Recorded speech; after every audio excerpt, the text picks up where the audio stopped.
কুল্লাউ Canal বাহরু মিদাদাল লিকালিমাতি রাব্বি লানাফিদাল বাহরু ক্বাবলা আন তানফাদা কালিমাতু রাব্বি ওয়ালাউ জিনা বিমিসলিহি মাদাদা। এই জন্য আমরা সব সময় আল্লাহ তাআলার জিকির করব, আল্লাহ তাআলাকে স্মরণ করব।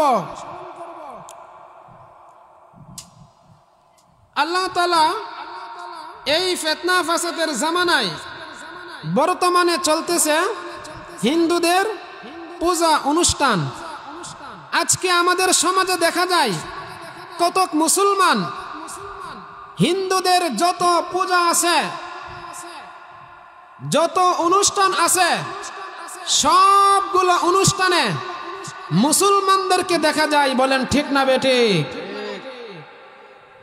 কিন্তু আজ পর্যন্ত, এখন পর্যন্ত কোন হিন্দুদেরকে মুসলমানদের উৎসবে পাওয়া যায় নাই। বলেন ঠিক না বেঠিক? দেখেন লক্ষ্য করে, মুসলমানদের উৎসবের দিন রমজান মাস, আর ওই রমজান মাসের ইফতার পার্টিতে কোনো হিন্দুদেরকে খুঁজে পাওয়া যায় না। মুসলমানদের উৎসবের দিন ঈদুল আজহা, ওই ঈদুল আজহাতে কোনো খ্রিস্টান কিংবা ইহুদি কিংবা কোনো হিন্দুকে খুঁজে পাওয়া যায় না। মুসলমানদের অনুষ্ঠান ঈদুল ফিতর, এবং ওই ঈদুল ফিতরও কোনো হিন্দুদেরকে খুঁজে পাওয়া যায় না। মুসলমানদের উৎসবের দিন শবে বরাত, সেই শবে বরাতের অনুষ্ঠানে কোনো হিন্দুদেরকে খুঁজে পাওয়া যায় না। আমার প্রশ্ন হলো, যদি হিন্দুরা মুসলমানদের কোনো উৎসবে কিংবা ধর্মীয় মাহফিলে না আসতে পারে, তারা না আসতে পারে, তাহলে আমরা মুসলমান হইয়া কিভাবে হিন্দুদের সেই উৎসবে গেলাম? বলেন ঠিক না বেঠিক? আবার অনেকেই বলে ধর্ম যার যার, উৎসব সবার। লাকুম দীনুকুম ওয়ালিয়া দীন, এই আয়াতের ব্যাখ্যা অনেকে বলে যে ধর্ম যার যার, উৎসব সবার। তাহলে এরই প্রেক্ষাপটে বলা হয় কিংবা বলতে হয়, বউ যার যার কিন্তু ব্যবহার করবে সবাই, গাছ যার যার ফল খাবে সবাই, ক্ষেত যার যার ফসল খাবে সবাই। কিন্তু এইগুলার ক্ষেত্রে দেখা যায় মানা যায় না, কিন্তু বলে দেই ধর্ম যার যার, উৎসব সবার। আল্লাহ তাআলা আমাদেরকে ওই সমস্ত ফিতনা ফাসাদ থেকে বাঁচার তৌফিক দান করুন। আমরা সকলে বলি আমিন। তো আমি যেটা বলতেছিলাম, আল্লাহ তাআলা এই গোটা দুনিয়ার সমস্ত মানুষদেরকে হেদায়েতের দিকে নিয়ে আসার জন্য মহাগ্রন্থ আল কুরআন নাজিল করেছেন। আর এই কুরআনটা নাজিল করা হয়েছে বিশ্বনবী, মানবতার কান্ডারি, সাইয়্যিদুল মুরসালিন, খাতামুন নবিয়্যিন, দুজাহানের প্রাণপুরুষ মহানবী হযরতে মুহাম্মদুর রাসূলুল্লাহ সাল্লাল্লাহু আলাইহি ওয়াসাল্লামের উপর। আল্লাহ তাআলা বলেন, আলিফ লাম মিম যালিকাল কিতাবু লা রাইবা ফীহি হুদাল লিল মুত্তাকিন। আলিফ লাম মিম যালিকাল কিতাবু লা রাইবা ফীহি, এটা এমন এক কিতাব যেই কিতাবের মধ্যে কোনো সন্দেহ নাই। এই যে মহাগ্রন্থ আল কোরআন, এই মহাগ্রন্থ আল কোরআনের প্রথমে আল্লাহ তাআলা বলেন আলিফ লাম মিম, এটা হচ্ছে সূরাতুল বাকারা। আর এই সূরাতুল বাকারার প্রথম নাম্বার যে শব্দটা, ওই শব্দটা হলো আলিফ লাম মিম। এই পৃথিবীতে এমন কোনো মুহাদ্দিস নাই, এই পৃথিবীতে এমন কোনো মুহাক্কিক আলেম নাই, মুহাদ্দিস নাই, তাফসীর কারক নাই, লেখক নাই, গবেষক নাই, যে এই আলিফ লাম মিম ইয়াসিন কাফ হা ইয়া আইন সাদ এইগুলার অর্থ কিংবা মর্ম লিখতে পারবে। কারণ আল্লাহ রাব্বুল আলামিন এই শব্দগুলার অর্থ দুনিয়ার কোনো মানুষকে শিক্ষা দেয় নাই, এই জন্য দুনিয়ার কোনো মানুষও শিখতে পারে নাই। সুবহানাল্লাহ।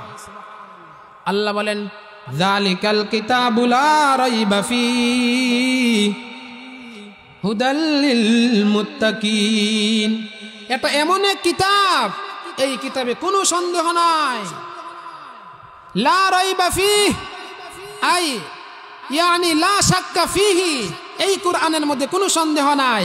যদি সন্দেহ থাকতো, কোনো ভুল থাকতো, তাহলে বর্তমান যুগ বিজ্ঞানের যুগ, বর্তমান বিজ্ঞানীরা এমন আগাইছে, তাদের মাথার মেধা খাটিয়ে তারা পৃথিবী থেকে মঙ্গল গ্রহে চলে যায়, চাঁদে চলে যায়। এবার চিন্তা করেন, তারা এমন মেধা কাটাইছে, মোবাইল আবিষ্কার করছে, প্লেন, উড়োজাহাজ, হেলিকপ্টার, এই সব কিছু বিজ্ঞানের অবদান। যদি এই কোরআনে কোনো ভুল থাকতো, তাহলে এই 1500 বছরের ভিতরে কোনো কাফের কি বৈজ্ঞানিক নাই? কোনো ইহুদি খ্রিস্টান কি বৈজ্ঞানিক নয়? বরঞ্চ বেশি ইহুদি খ্রিস্টানরাই বড় বড় বিজ্ঞানী।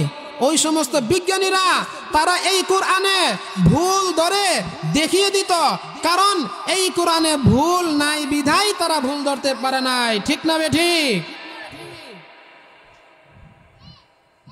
এই পৃথিবীতে যত লেখক আছে, পৃথিবীতে যত লেখক আছে, সব লেখক তার কিতাবের শুরুতে লেখে রাখে ভুল ভ্রান্তি হওয়াটাই স্বাভাবিক। আমি সামান্য লেখক মাত্র, ভুল ভ্রান্তি হওয়াটাই স্বাভাবিক।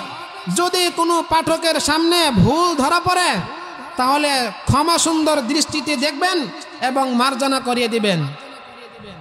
সব কিতাবের শুরুতে এগুলো লেখা থাকে। কিন্তু আল্লাহ তাআলা চ্যালেঞ্জ করে বলেছেন, যালিকাল কিতাব লা রাইবা ফি, এটা এমন এক কিতাব, এই কিতাবের মধ্যে কোনো সন্দেহ আছে? কোনো সন্দেহ নাই। আল্লাহ তাআলা আরেক আয়াতে বলেন, ওয়া ইন কুনতুম ফি রাইবিম মিম্মা নাযালনা আলা সূরাতিন ফাতু বিসূরা, যদি এই কোরআনে কোনো ভুল থাকে, তোমরা যদি সন্দেহন হয়ে থাকো, তাহলে ফাতু বিসূরা, এই কোরআনের মতো ছোট্ট একটা সূরা তোমরা বানিয়ে নিয়ে আসো। কিন্তু কেউ পারে নাই। তো এই কোরআনটা কেন নাজিল করেছেন? আল্লাহ তাআলা আরেক জায়গায় বলেন, কিতাবুন আনজালনাহু ইলাইকা লিতুখরিজান নাসা মিনাজ যুলুমাতি ইলান নূর। আল্লাহ সুবহানাহু ওয়া তাআলা এই কোরআনটা নাজিল করেছেন, কিতাবুন আনজালনাহু ইলাইকা লিতুখরিজান নাসা মিনাজ যুলুমাতি ইলান নূর, যাতে গোটা দুনিয়ার সমস্ত মানুষদেরকে অন্ধকার থেকে আলোর দিকে নিয়ে আসতে পারে। অন্ধকার থেকে যাতে করে আলোর দিকে নিয়ে আসতে পারে, এই জন্যই আল্লাহ তাআলা এই কোরআনটা নাজিল করেছেন। তো এই কোরআনটা এটা এমন এক কিতাব, এমন এক মহা দায়িত্ব, এই দায়িত্বটা আল্লাহ তাআলা আসমানের কাছে দিতে চেয়েছিল। এই কোরআনটা আসমানের কাছে নাজিল করতে চেয়েছিল, কিন্তু আসমান এত বড় দায়িত্ব গ্রহণ করে নাই। জমিনের কাছে দায়িত্ব দিতে চেয়েছিল, কিন্তু জমিনও এই কোরআনের দায়িত্ব গ্রহণ করে নাই। শেষ পর্যন্ত মানুষ দায়িত্ব গ্রহণ করেছে। আল্লাহ তাআলা বলেন, ইন্না আরাদনাল আমানাতা আলাস সামাওয়াতি ওয়াল আরদি ওয়াল জিবালি ফাআবাইনা আন ইয়াহমিলনাহা ওয়া আশফাকনা মিনহা ওয়া হামালাহাল ইনসান। আল্লাহ তাআলা বলেন, আমি এই মহাগ্রন্থ আল কোরআনটা আসমানের কাছে বলেছিলাম, হে আসমান, আমি আমার এই মহাগ্রন্থ আল কোরআনটা তোমার কাছে নাজিল করতে চাই, তুমি কি বলো? আসমান বলে, ওগো রব্বুল আলামিন, আহকামুল হাকিমিন, এত বড় কোরআনের দায়িত্ব আমি আসমান নিতে পারবো না, যান আপনি জমিনের কাছে দায়িত্বটা দেন। আল্লাহ রাব্বুল আলামিন জমিনের কাছে দায়িত্বটা দিতে চেয়েছিল, কিন্তু জমিনও সেই দায়িত্ব গ্রহণ করে নাই।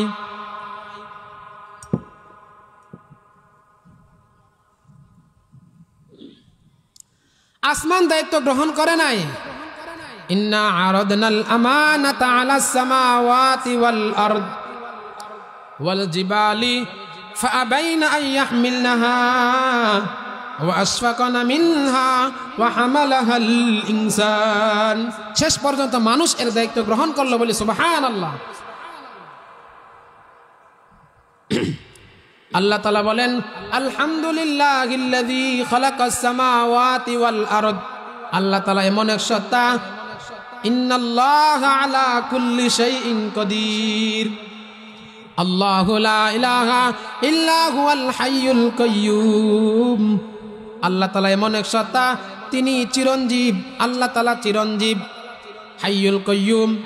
লা তাখুযুহু সিনাতু ওয়ালা নাওম, লাহু মা ফিস সামাওয়াতি ওয়া মা ফিল আরদ।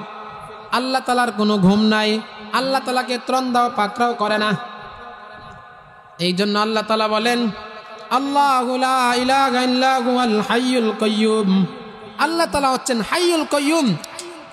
29 নম্বর সূরাতুল মুলকের মধ্যে আল্লাহ বলেন, তাবারাকাল্লাযী বিয়াদিহিল মুলক ওয়া হুয়া আলা কুল্লি শাইইন কাদির। আল্লাহ তাআলা তিনি এমন এক মহামান্বিত সত্তা, যার হাতে গোটা দুনিয়ার রাজত্ব। আলহামদুলিল্লাহ, সূরাতুল আনআমের মধ্যে আল্লাহ তাআলা বলেন, আলহামদুলিল্লাহিল্লাযী খালাকাস সামাওয়াতি ওয়াল আরদ। আল্লাহ তাআলা তিনি এমন এক সত্তা, যিনি আসমানটা বানাইছেন, জমিনটা বানাইছেন। আলহামদুলিল্লাহিল্লাযী খালাকাস সামাওয়াতি ওয়াল আরদ ওয়া জাআলাজ যুলুমাতি ওয়ান নূর। এত বড় একটা আসমান বানাইছেন, কিন্তু আল্লাহ তাআলা এই আসমানটা বানানোর ক্ষেত্রে একটা খুঁটিও ব্যবহার করে নাই। আল্লাহ তাআলা বলেন, ওয়ালাকাদ যায়্যানাস সামাআদ দুনিয়া বিমাসাবিহা ওয়া জাআলনাহা রুজুমান লিশ-শায়াতিন। আমি আল্লাহ এই দুনিয়ার নিকটবর্তী আসমানটা, ওয়ালাকাদ যায়্যানাস সামাআদ দুনিয়া বিমাসাবিহা, আমি আল্লাহ দুনিয়ার নিকটবর্তী আসমানটা বাতি দ্বারা সাজিয়েছি। বাতি দ্বারা আল্লাহ দুনিয়ার নিকটবর্তী আসমানটা সাজিয়েছে। এখন আপনারা বলতে পারেন, বাতি কি? এই যে আমরা সন্ধ্যাবেলা দেখি, এই যে লক্ষ লক্ষ কোটি কোটি তারকা, এই তারকাগুলা দিয়ে আল্লাহ তাআলা আসমানটাকে সাজিয়েছেন। যেমন আমরা কোনো অনুষ্ঠানে বিভিন্ন ধরনের লাইটিং করি, বিভিন্ন ধরনের জারবাতি লাগাই সৌন্দর্য বাড়ানোর জন্য, ঠিক তেমনি ভাবে আল্লাহ তাআলাও আল্লাহর সেই আসমানটা সৌন্দর্য করার জন্য তিনি এই তারকার ব্যবস্থা করে দিয়েছে। আলহামদুলিল্লাহ, সমস্ত প্রশংসা সেই মহান মালিকের, যিনি বিশ্বজগতের প্রতিপালক। এখন আপনারা বলতে পারেন, বিশ্বজগৎ কতটুকু? আলহামদুলিল্লাহ রব্বিল আলামিন। আল্লাহ তাআলা এমন এক সত্তা, যিনি গোটা বিশ্বের মালিক। আসমান, জমিন, চন্দ্র, সূর্য, গ্রহ নক্ষত্র, মিল galaxy, android galaxy, universe, superverse, multiverse, আলম, আলামিন, এগুলোর পরে হচ্ছে আলামিন। আমি সংক্ষিপ্ত আকারে বললে আপনারা বুঝতে পারবেন।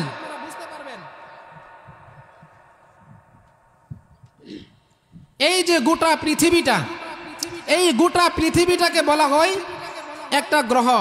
এরকম 8টা গ্রহ আছে, যেই গ্রহগুলা সূর্যকে কেন্দ্র করে ঘুরে। এই 8টা গ্রহ এবং সূর্য মিলে একটা তারকার কাছে একটা সরিষার দানার নেই, বলি সুবহানাল্লাহ। এরকম কোটি কোটি মিলিয়ন মিলিয়ন তারকা আছে, আর এই সমস্ত তারকা মিলে একটা মিল গ্যালাক্সির কাছে একটা সরিষার দানার নেই, বলি সুবহানাল্লাহ। এরকম শত শত কোটি কোটি মিল গ্যালাক্সি আছে। এরকম ভাবে মিল গ্যালাক্সির পরে অ্যান্ড্রয়েড গ্যালাক্সি, তারপরে সুপারভার্স, তারপরে মাল্টিভার্স, তারপরে হচ্ছে আলামিন। সেই আল্লাহ যিনি বিশ্বজগতের প্রতিপালক। এই জন্য আমি যেটা বলতেছিলাম, আলহামদুলিল্লাহিল্লাযী খালাকাস সামাওয়াতি ওয়াল আরদা ওয়া জাআলাজ যুলুমাতি ওয়ান নূর। আল্লাহ তাআলা তিনি এমন এক সত্তা, যিনি আসমানটা বানাইছেন, কিন্তু এত বড় একটা আসমান বানাইতে আল্লাহ তাআলার একটা খুঁটিরও প্রয়োজন পড়ে নাই। দেখেন, আজকে আমরা দুনিয়াতে সামান্য একটা ঘর যদি উদ্বোধন করি, একটা ঘর বানাই, কতগুলা পিলারের প্রয়োজন পড়ে, কিন্তু এত বড় একটা আসমান আল্লাহ বানাইছে, একটা পিলারের প্রয়োজন নেই, বলি সুবহানাল্লাহ।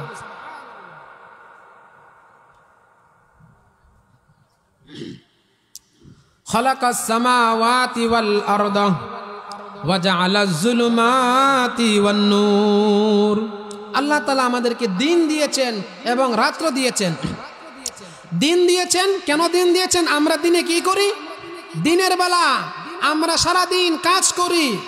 কেউ প্রাইভেট কার চালায়, কেউ ক্ষেত কামরে কাজ করে, কেউ ট্রেন চালায়, কেউ বিভিন্ন আদালতে চাকরি করে, কেউ বিভিন্ন ব্যবসা বাণিজ্য করে, সারাদিন কাজকর্ম করার পর যখন দেহে একটা ক্লান্তি ক্লান্তি ভাব চলে আসে, যখন এশার নামাজের পরে ভাত খেয়ে শুয়ে পড়ে, তো সারাদিন যে কাজ করছে, কষ্ট করছে, সমস্ত কাজ এবং কষ্ট এই ঘুমানোর দ্বারা দূর হয়ে যায়।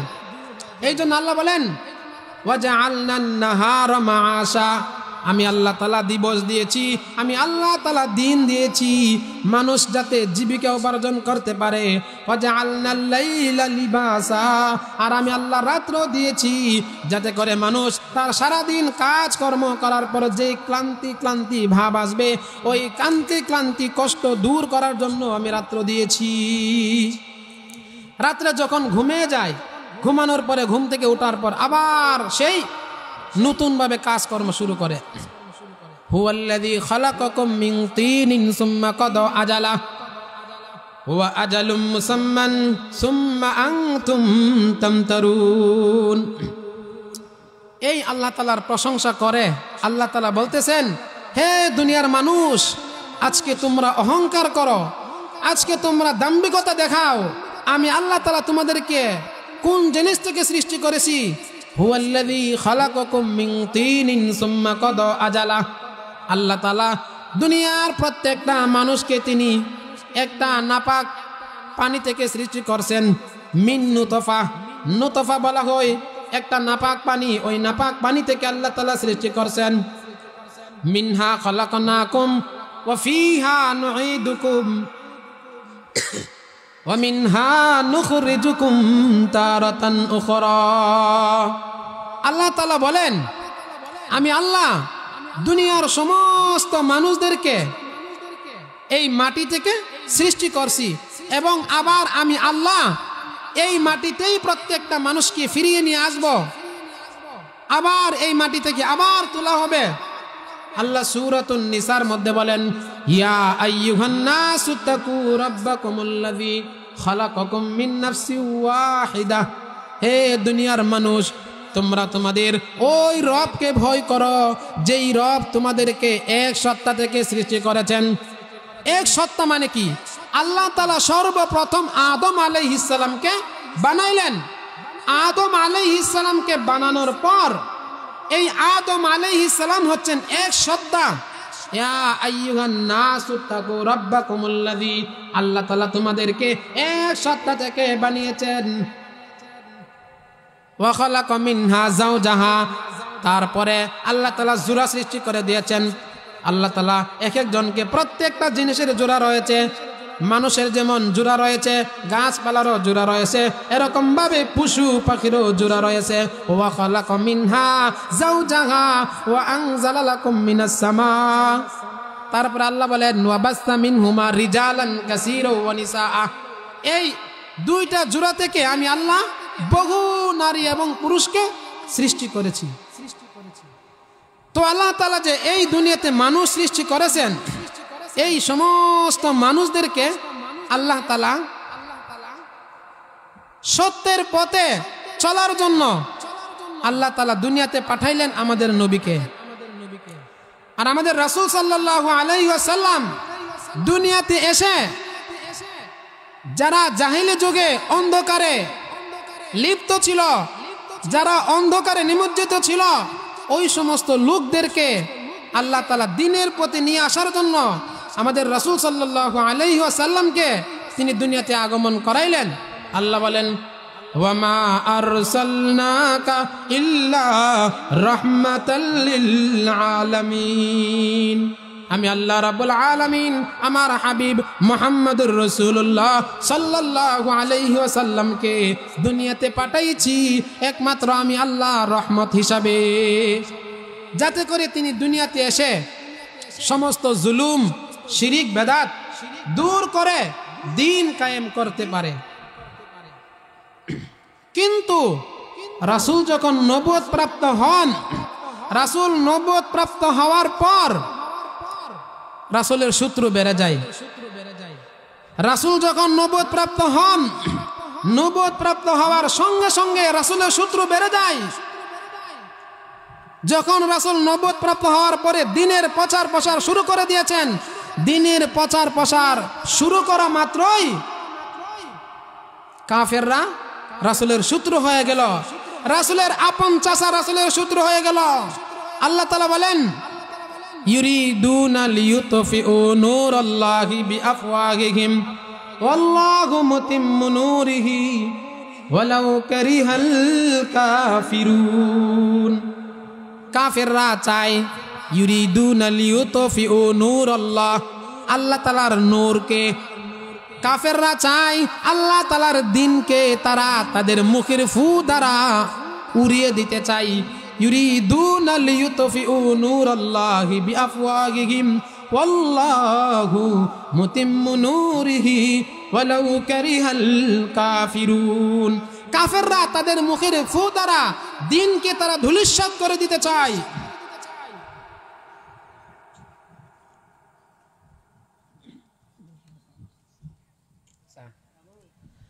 কাফেররা তারা চায় দ্বীনকে এই দুনিয়া থেকে একেবারে বিদায় করে দিতে, মূলোৎপাটন করে দিতে চায়। কিন্তু আল্লাহ তাআলা বলেন, ইউরিদুনা লিইউতফিউ নূরাল্লাহি বিআফওয়াহিহিম ওয়াল্লাহু মুতিম্মু নূরিহি ওয়ালাউ কারিহাল কাফিরুন। কাফেররা যতই চেষ্টা করুক না কেন, কাফেররা যতই চক্রান্ত করুক না কেন, তারা আল্লাহর দ্বীনকে তারা এই পৃথিবী থেকে মুছে ফেলতে পারবে না। কারণ আল্লাহ নিজেই বলেছেন, ওয়াল্লাহু মুতিম্মু নূরিহি ওয়ালাউ কারিহাল কাফিরুন। কাফেররা যতই চেষ্টা করুক না কেন, আমি আল্লাহ আমার দ্বীনকে আমি আল্লাহ পূর্ণতা দান করব বলি সুবহানাল্লাহ। যদিও কাফেররা এটাকে অপছন্দ করে, ওই ইসলামের শত্রুরা, আল্লাহর নবীর দুশমনেরা, আবু জাহেল এবং উতবা সাইবারা, তারা যখন দেখলো যে মুহাম্মদ সে দ্বীনের প্রচার প্রসার করা শুরু করে দিয়েছে, সে মানুষকে দ্বীনের প্রতি আহ্বান করতেছে, নতুন ধর্ম আবিষ্কার করেছে, যখন ওই কাফেররা দেখলো আবু জাহেল উতবা সাইবা, তখন তারা পরামর্শ করলো যে মুহাম্মদকে এই দ্বীনের দাওয়াত দেওয়া, সে যেন দ্বীনের দাওয়াত না দিতে পারে সেই ব্যবস্থা করতে হবে। এই জন্য তারা কি করলো, আবু জাহেল সে তরবারি নিয়ে রাসূলের বাড়িতে চলে গেল। রাসূল সাল্লাল্লাহু আলাইহি ওয়াসাল্লাম তখন তিনি মক্কার পাশে আল্লাহ তাআলার ইবাদত বন্দেগী করতেছে। যখন তিনি ইবাদত বন্দেগী করতেছে, সেই সময় ওই আবু জাহেল, ওই কুখ্যাত কাফের আবু জাহেল, সে তার তরবারি নিয়ে রাসূলের গর্দানের উপর তরবারি রেখে রাসূলকে অত্যাচার করতেছে, রাসূলের উপর জুলুম করতেছে। ঠিক সেই মুহূর্তে রাসূলের চাচা হযরত হামজা রাদিয়াল্লাহু তাআলা আনহু যখন দেখলো, তখন তিনি সঙ্গে সঙ্গে তার তরবারি বেরে আবু জাহেলের গর্দানের উপর রেখে বলতেছে, হে আবু জাহেল, আমি বেঁচে থাকবো আর তুই আমার বাতিদার উপর নির্যাতন করবে, এটা কখনোই হতে পারে না। তো আবু জাহেল চমকে গেল যে হামজা তো সে কাফের, এখনো ইসলাম গ্রহণ করে নাই, সে আমার উপর তলোয়ার লাগতেছে, তার কত বড় সাহস। তখন হামজা রাদিয়াল্লাহু তাআলা আনহু তিনি সঙ্গে সঙ্গে ঘোষণা দিলেন, হে মক্কার কাফের বেঈমান মুশরিকেরা, শুনে রাখো, আল্লাহর কসম করে বলি, আজ থেকে আমি তোমাদের কুফরি মতবাদ ত্যাগ করে আমার বাতিদার ধর্ম ইসলাম ধর্ম গ্রহণ করে ফেলেছি। আমি বলেছি লা ইলাহা ইল্লাল্লাহু মুহাম্মাদুর রাসূলুল্লাহ, এবং সঙ্গে সঙ্গে ওই আবু জাহেলকে বলেছে, হে আবু জাহেল, তুই যদি আমার বাতিদার কাঁধ থেকে গর্দান থেকে তোমার তলোয়ার না নামাও, তাহলে আমি তোমার দেহ থেকে তোমার গর্দানটা আলাদা করে ফেলব। এই কথা বলার সঙ্গে সঙ্গে আবু জাহেল তরবারি নামিয়ে ফেলল। আবু জাহেল বলতেছে, কি করতে আসলাম আর কি হয়ে গেল? আল্লাহ যে বলেছেন, ইউরিদুনা লিইউতফিউ নূরাল্লাহি বিআফওয়াহিহিম ওয়াল্লাহু মুতিম্মু নূরিহি ওয়ালাউ কারিহাল কাফিরুন। কাফেররা যতই চক্রান্ত করুক না কেন, মুতিম্মু নূরিহি, আল্লাহ তাআলা তিনি তার দ্বীনকে হেফাজত করবেন। তো এখন বলেন, এই যে আবু জাহেল আসছিল দ্বীনকে মিটিয়ে দেওয়ার জন্য, তারপরে হামজা রাদিয়াল্লাহু তাআলা আনহু ইসলাম গ্রহণ করে ফেলেছে। এই ইসলাম গ্রহণ করার দ্বারা ইসলাম কি দুর্বল হয়েছে নাকি সবল হয়েছে? তে আল্লাহর কোরআনের আয়াত কি সত্য হলো না? আল্লাহু মুতিম্মু নূরিহি ওয়ালাউ কারিহাল কাফিরুন, আমি আল্লাহ আমার ধর্মকে আমি উন্নত করব।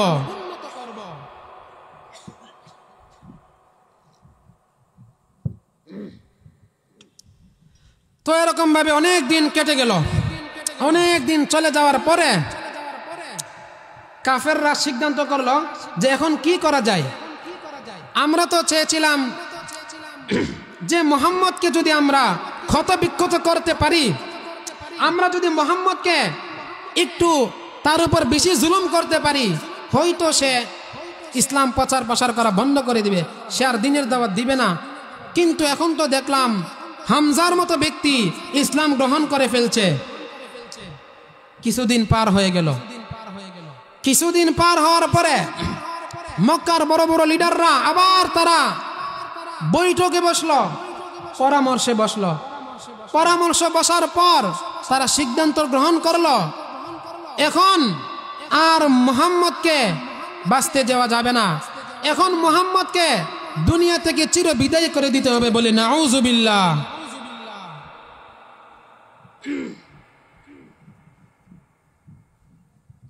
এখন তারা সিদ্ধান্ত গ্রহণ করলো যে মুহাম্মদকে এখনের সুলাই দুনিয়া থেকে চির বিদায় করে দিবে, আর না হয় তাকে দেশান্তর করবে। তো এই কথা বলার সঙ্গে সঙ্গে তারা ঘোষণা দিল যে মুহাম্মদের কল্যাণ আনতে পারবে তাকে পুরস্কার দেয়া হবে। এই ঘোষণা দেওয়ার সঙ্গে সঙ্গে উমর রাদিয়াল্লাহু তাআলা আনহু সে দাঁড়িয়ে গেল। তখনও সে ইসলাম গ্রহণ করে নাই। যখন ঘোষণা করা হলো যে মুহাম্মদের কল্যাণ আনতে পারবে তাকে পুরস্কার দেওয়া হবে, এই ঘোষণা দেওয়ার পর মক্কার জমিনে এমন কোনো বাপের বেটা ছিল না, মক্কার জমিনে এমন কোনো সাহসী ব্যক্তি ছিল না যে মুহাম্মদের গর্দান আনবে। কারণ আব্দুল মুত্তালিব গোত্র এবং বনু হাশিম গোত্র মক্কার মধ্যে সবচাইতে বেশি শক্তিশালী ছিল, এদেরকে সবাই ভয় পাইত। কিন্তু উমর দাঁড়িয়ে গেল তরবারি নিয়ে। সে বলল আমি মুহাম্মদের তরবারি আমার তরবারি দিয়ে মুহাম্মদের গর্দান নিয়ে আসব। তখন সকলে এক বাক্যে বলেছে যে তোমার মতো ব্যক্তি মুহাম্মদের গর্দান নিয়ে আসতে পারবে, তার কল্যাণ নিয়ে আসতে পারবে। এই কথা বলার পর ওই ইসলামের শত্রুরা, ইসলামের দুশ্মনরা তারা বিশাল বড় মঞ্চ আঁকেছে, তারা বিশাল বড় মঞ্চ সাজিয়েছে। এই মঞ্চের মধ্যে মুহাম্মদের কল্যাণ নিয়ে, মুহাম্মদের গর্দান নিয়ে তারা উল্লাস করবে, আনন্দ করবে। আর ওই দিকে উমর গেছে রাসূলের কল্যাণ আনার জন্য। তো যখন উমর রাদিয়াল্লাহু তাআলা আনহু রাসূলের কল্যাণ আনার জন্য গেল, উমর রাদিয়াল্লাহু তাআলা আনহু কল্যাণ তো আনবে দূরের কথা, নিজেই উমর রাদিয়াল্লাহু তাআলা আনহু হুজুর সাল্লাল্লাহু আলাইহি সাল্লামের পায়ের নিচে তার কল্লা দিয়ে আসছে। বলি সুবহানাল্লাহ। কল্লা আনবে দূরের কথা, কল্লা আরো দিয়ে আসছে। এখন আবু জাহেল বলতেছে করলাম কি আর হইল কি? আমরা চেয়েছিলাম যে আজকে মুহাম্মদের কল্লা আনা হবে এবং মুহাম্মদকে দুনিয়া থেকে চির বিদায় করে দেওয়া হবে এবং তার ইসলাম ধূলিসাৎ হয়ে যাবে। কিন্তু এখন উল্টাটা হয়ে গেল। মক্কার দুই বীর পুরুষ, একজন হচ্ছে হামজা ইবনে আব্দুল মুত্তালিব, আরেকজন হচ্ছে উমর ইবনে খাত্তাব। হযরত উমর রাদিয়াল্লাহু তাআলা আনহু ইসলাম গ্রহণ করার পরেই ঘোষণা দিল আজ থেকে গোপনে গোপনে ইবাদত হবে না, আজ থেকে প্রকাশ্যে আমরা ইবাদত করব। যদি মক্কায় এরকম কোন সাহসী বেটা থাকো তাহলে আমার সঙ্গে এসো মোকাবেলা করার জন্য। বলি সুবহানাল্লাহ। এখন বলেন এই যে উমর রাদিয়াল্লাহু তাআলা আনহু ইসলাম ধর্ম গ্রহণ করেছে, করার দ্বারা ইসলাম কি দুর্বল হয়েছে নাকি সবল হয়েছে? সবল হয়েছে। এই যে আল্লাহ বলেছেন ওয়াল্লাহু মুতিম্মু নূরিহি ওয়ালাউ কারিহাল কাফিরুন, আল্লাহ তাআলা নিজ কুদরতি ভাবে তিনি তার দ্বীনকে হেফাজত করবেন। আজকে আমাদের সমাজে দেখা যায়, আমাদের সেই রাসূলকে নিয়ে কটূক্তি করা হয়, যেই রাসূল সাল্লাল্লাহু আলাইহি ওয়াসাল্লাম 63 বছর জিন্দেগি শুধু উম্মতি উম্মতি বলে কেঁদে গেছে। আজকে সেই রাসূলকে নিয়ে কটূক্তি করা হয়। আল্লাহ তাআলা বলেন যখন এই পৃথিবীতে কোনো জালেম ব্যক্তি, কোনো ফাসিক ফুজ্জার কিংবা কোনো নাস্তিক আমার রাসূলকে নিয়ে কটূক্তি করেছে, এই পৃথিবীর শুরু থেকে এই পর্যন্ত কোনো নাস্তিক টিকে থাকতে পারে নাই। আজ থেকে শত শত বছর আগে আমেরিকার লাল কুকুরের বাচ্চারা আমার রাসূলকে নিয়ে কটূক্তি করেছিল। ওই সময় সারা বিশ্বের মুসলমানেরা আমেরিকাকে জুতা দেখিয়েছিল। তখনকার সময়ে ওই আমেরিকার লাল কুকুরের বাচ্চারা তারা নিশ্চুপ হতে বাধ্য হয়েছে, টিকে থাকতে পারে নাই। গত কয়েকদিন আগে ফ্রান্সের কুখ্যাত নাস্তিক প্রধানমন্ত্রী মেক্রো আমার রাসূলকে নিয়ে ব্যঙ্গচিত্র লিখেছিল। ওই সময় সারা বিশ্বের মুসলমান ওই মেক্রোকে জুতা দেখিয়েছিল। ওই মেক্রো সে টিকে থাকতে পারে নাই। এরই কয়েকদিন পরে ভারতের নূপুর শর্মা নামক এক নাস্তিক রাসূল সাল্লাল্লাহু আলাইহি ওয়াসাল্লামকে নিয়ে কটূক্তি করেছিল। তখনকার সময় সারা বিশ্বের মুসলমান এর নিন্দা জানিয়েছে। এর অনেক আগে ভারতের এক কুখ্যাত নাস্তিক রঙ্গিলা রাসূল নামক একটা বই লিখেছিল। ওই রঙ্গিলা রাসূলের বইয়ের লেখককে একজন আল্লাহর আশিক, ওর নাম হচ্ছে ইলমুদ্দিন।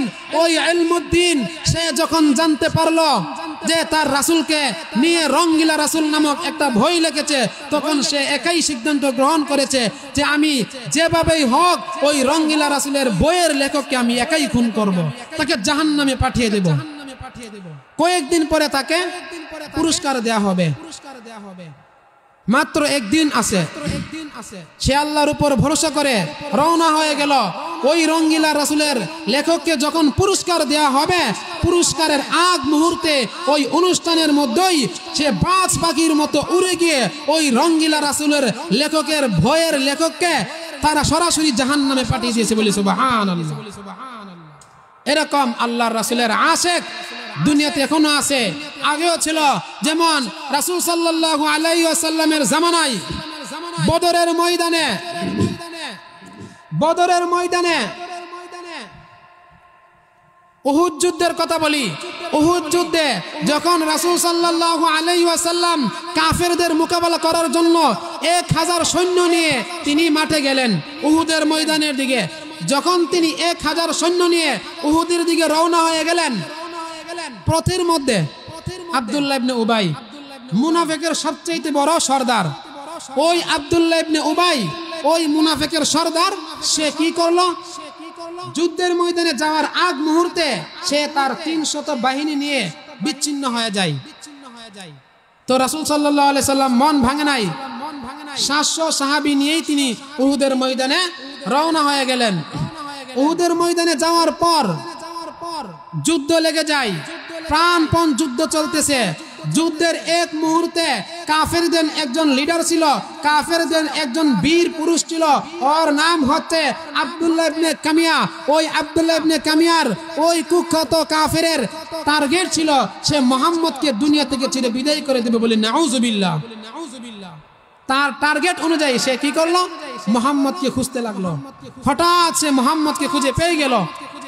মুহাম্মদকে পাওয়ার পর সে বলল, যতগুলা মানুষ ছিল সমস্ত মানুষগুলোকে সে ডেঙ্গিয়ে, সমস্ত মানুষগুলোকে এড়িয়ে সে মুহাম্মদের কাছে গিয়ে তার ধারালো সেই তলোয়ার দ্বারা মুহাম্মদের মাথার মাঝে আঘাত করলো। আঘাত করার সঙ্গে সঙ্গে রাসূল আকরাম সাল্লাল্লাহু আলাইহি ওয়াসাল্লামের মাথায় একটা লোহার টুপি ছিল, ওই লোহার টুপিটা ভেঙে 2টা করা রাসূলের 2 গালে প্রবেশ করে। যখন এই অবস্থা হলো, এই অবস্থা হওয়ার সাথে সাথে রাসূল সাল্লাল্লাহু আলাইহি সাল্লাম ক্ষত বিক্ষত হয়ে যায়, ঝর ঝর করে রক্ত বের হচ্ছে। ঠিক সেই মুহূর্তে কাফেররা সুযোগ পেয়ে গেল, এখনই তাদের সুযোগ যে মুহাম্মদকে দুনিয়া থেকে ছুড়ে বিদায় করে দিবে। যখন তারা এই অবস্থা দেখলো, তখন তারা সঙ্গে সঙ্গে এই 2 জন সাহাবী, একজন নাম হচ্ছে আব্দুল্লাহ, একজনের নাম হচ্ছে আবু তালহা, আরেকজনের নাম হচ্ছে আবু দুজানা, ওই 2 জন সাহাবী রাসূলের সামনে এসে ডাল হয়ে দাঁড়িয়ে গেল। কাফেরদের পক্ষ থেকে যতগুলা তীর আসতেছে সমস্ত তীর ওই 2 জন সাহাবীর পিঠে বিদ্যমান হচ্ছে। এবার বুঝেন ওনারা নবীর কেমন আশিক ছিল। যুদ্ধ শেষ হওয়ার পরে দেখা যায় হযরত তালহা রাদিয়াল্লাহু তাআলা আনহুর পিঠের মধ্যে প্রায় 70টারও বেশি তীর বিদ্যমান হয়েছে, বলি সুবহানাল্লাহ। ওনারা হচ্ছেন নবীর আশিক। তো আজকে দেখা যায় আমাদের সমাজে কিছু নাস্তিক এখনো পর্যন্ত রাসূলকে নিয়ে কটূক্তি করে। ভারতের এক কুখ্যাত নাস্তিক রাসূল সাল্লাল্লাহু আলাইহি ওয়াসাল্লামকে নিয়ে সে কটূক্তি করেছে, আর ওই কথাটাকে ভারতের একজন সংসদ সদস্য এটাকে সমর্থন জানিয়েছে।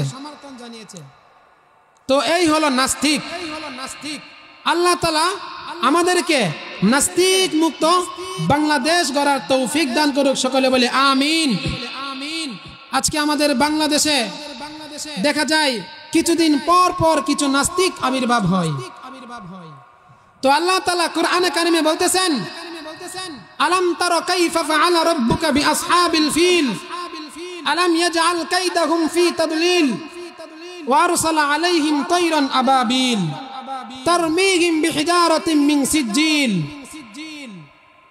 এই যে সূরাতুল ফিল, আল্লাহ তাআলা এই সূরাতুল ফিলের মধ্যে বলতেছে যে রাসূল সাল্লাল্লাহু আলাইহি ওয়াসাল্লাম এই দুনিয়াতে আগমন করার আগ মুহূর্তে রাসূল পৃথিবীতে আসার 50 দিন আগে একজন বাদশা ছিল, ওর নাম হচ্ছে ইয়ামানের বাদশা। ওই ইয়ামানের বাদশা যখন সে দেখলো যে মক্কা শরীফে অর্থাৎ মক্কা নগরীতে একটা ঘর আছে, এই ঘরটাকে সবাই শ্রদ্ধা করে, এই ঘরটাকে সবাই ভালোবাসে, এই জন্য ওই বাদশা আব্রাহা সেও একটা ঘর তৈরি করলো। ঘরটা বানানোর পর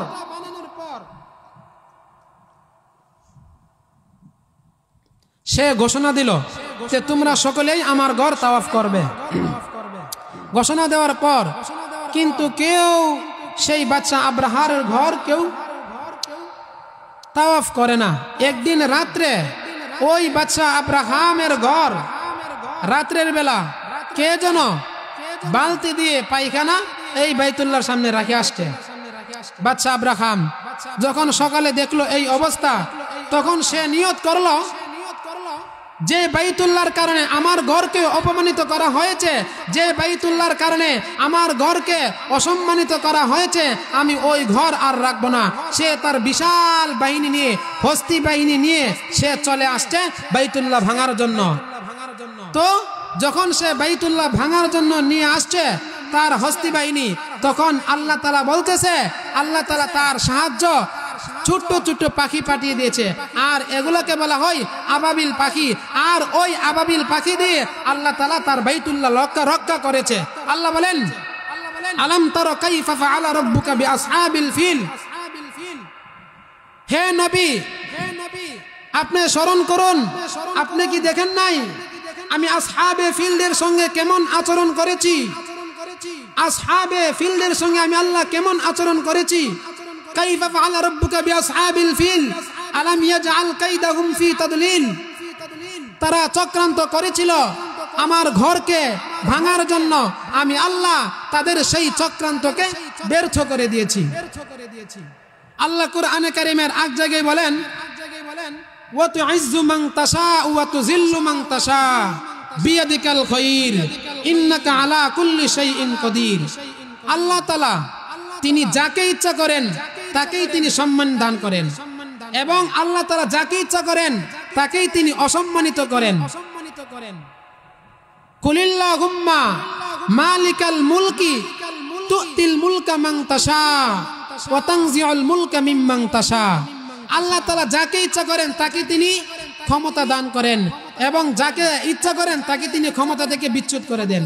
দেখেন আমাদের বাংলাদেশের অবস্থা, কয়েকদিনের ভিতরে ফ্যাসিস্ট স্বৈরাচার শেখ হাসিনা সে নিজেও জানতো না, সে 4 আগস্ট সে নিজেও জানতো না যে 5 আগস্ট তার ক্ষমতা ছাড়তে হবে, সে পতন হবে। কিন্তু আল্লাহ তাআলা চান ফ্যাসিস্ট শেখ হাসিনা কুল জাআল হক ওয়া যাকাল বাতিল ইন্নাল বাতিলা কানা যাহুকা, খুনি শেখ হাসিনাকে বিএনপির দল আন্দোলন করেছে তাদেরকে পতন ঘটানোর জন্য, কিন্তু বিএনপির দল পারে নাই। হেফাজত ইসলাম আন্দোলন করেছে ওই খুনি হাসিনাকে তার ক্ষমতা থেকে নামানোর জন্য, কিন্তু তারাও পারে নাই। কিন্তু আল্লাহ তাআলা বলতেছেন, আমি শেখ হাসিনাকে বিএনপিকে দিয়ে ধ্বংস করব না, তাদের পতন ঘটাবো না। আমি খুনি স্বৈরাচার শেখ হাসিনাকে হেফাজত ইসলাম এবং ইসলামী আন্দোলন, জামাত ইসলাম, যত দল আছে, কোনো সংগঠন, কোনো দল দিয়ে আমি তাদেরকে পতন ঘটাবো না। আমি স্কুলের ছোট ছোট বাচ্চাদেরকে দিয়ে শেখ হাসিনার পতন ঘটাবো। আল্লাহ তাআলা এটাই করেছেন, বলুন ঠিক না বেটি? তো আলাম তারা কাইফা ফাআলা রাব্বুকা বিআসহাবিল ফিল, আল্লাহ তাআলা বলতেছেন, হে নবী, আপনি কি দেখেন নাই কাইফা ফাআলা রাব্বুকা বিআসহাবিল ফিল, আপনার রব কেমন আচরণ করেছে ওই আসহাবে ফিলের সঙ্গে। আলাম ইয়াজআল কাইদাহুম ফি তাদলিল, তারা চক্রান্ত করেছিল বাইতুল্লাহ ভাঙার জন্য, কিন্তু বাইতুল্লাহ ভাঙতে পারে নাই। আমি আল্লাহ তাদের চক্রান্তকে ব্যর্থ করে দিয়েছি। ওয়া আরসালা আলাইহিম তৈরন আবাবিল, এবং আমি তাদের কাছে তৈরন আবাবিল পাখি পাঠিয়ে দিয়েছি, এবং সেই ছোট্ট ছোট্ট আবাবিল পাখি দিয়ে আমি আল্লাহ তাআলা তাদেরকে ধ্বংস করে দিয়েছি। ঠিক তেমনি ভাবে আজ থেকে ১৫০০ বছর পরে আমিও বলতে চাই, আল্লাহ তাআলা বলতেছেন, হে বাংলাদেশের মানুষ, তোমরা কি দেখো নাই তোমাদের সঙ্গে কেমন আচরণ করেছে ফ্যাসিস্ট স্বৈরাচার শেখ হাসিনা? সে ক্ষমতার লোভে পড়ে ক্ষমতায় থাকার জন্য হাজার হাজার ছাত্র জনতাকে, হাজার হাজার মানুষদেরকে সে খুন করে চেয়েছিল ক্ষমতায় থাকতো, কিন্তু আমি আল্লাহ রব্বুল আলামিন সেই স্বৈরাচার খুনি শেখ হাসিনার সেই চক্রান্তকে ব্যর্থ করে দিয়েছি। আলাম ইয়াজআল কাইদাহুম ফি তাদলিল, সে চক্রান্ত করেছিল, সে তার পুলিশ গুন্ডা বাহিনী লাগিয়েছিল ছাত্র জনতার উপর নির্বিচারে গুলি বর্ষণ করার জন্য। সে তার যত বাহিনী আছে সমস্ত বাহিনী ব্যবহার করেছে ক্ষমতায় টিকে থাকার জন্য, কিন্তু আল্লাহ তাআলা বলতেছেন, আমি তার সব চক্রান্তকে ব্যর্থ করে দিয়েছি।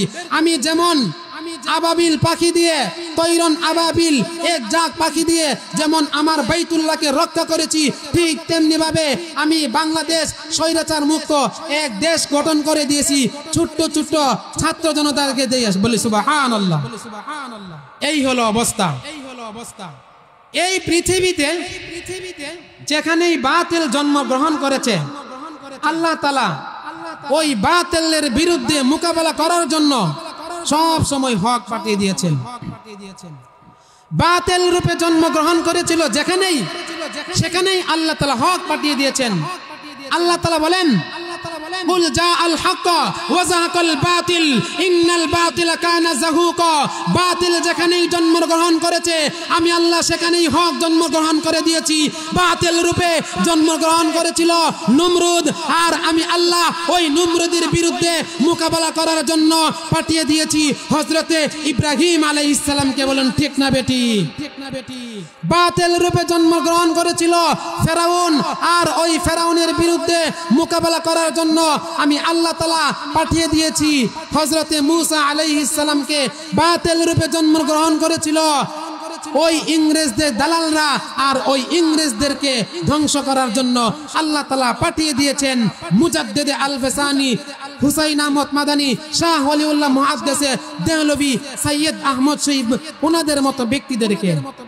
ঠিক তেমনি ভাবে বাংলাদেশে যখন বাতিল রূপে জন্মগ্রহণ করেছিল খুনি শেখ হাসিনা, আর ওই স্বৈরাচার শেখ হাসিনাকে পতন করার জন্য আমি আল্লাহ তাআলা তৈরি করে দিয়েছি একদল ছাত্র জনতাকে। বলুন ঠিক না বেঠি? আর এই ছাত্র দলের মাধ্যমেই আল্লাহ তাআলা ওই সমস্ত খুনি শেখ হাসিনা এবং তার দোসরদেরকে পতন ঘটাইছেন। যেমন আল্লাহ তাআলা বললেন, লিইহিক্কাল হক ওয়া ইউবতিলাল বাতিল ওয়ালাউ কারিহাল মুজরিমুন। আল্লাহ সব সময় তিনি সত্যকে সত্যে রূপান্তরিত করেছেন এবং বাতিলকে সব সময় বাতিল রূপে রূপান্তরিত করেছেন। তো যাই হোক, আমি আর কি আলোচনা করব, আমার উস্তাদ যেখানে চলে আসছে উনি আমার উস্তাদ, ওনার কাছে আমি লেখাপড়া করছি জামিয়া রহমানিয়া বেরতলা মাদ্রাসায়। তো হুজুর চলে আসছে, তো আমার মুখ দিয়ে তো কোনো কথাই আসবে না। তারপরে কিছু কথা বললাম, যেই কথাগুলো বললাম আল্লাহ তাআলা আমাদেরকে এই কথাগুলোর উপর আমল করার তৌফিক দান করুক।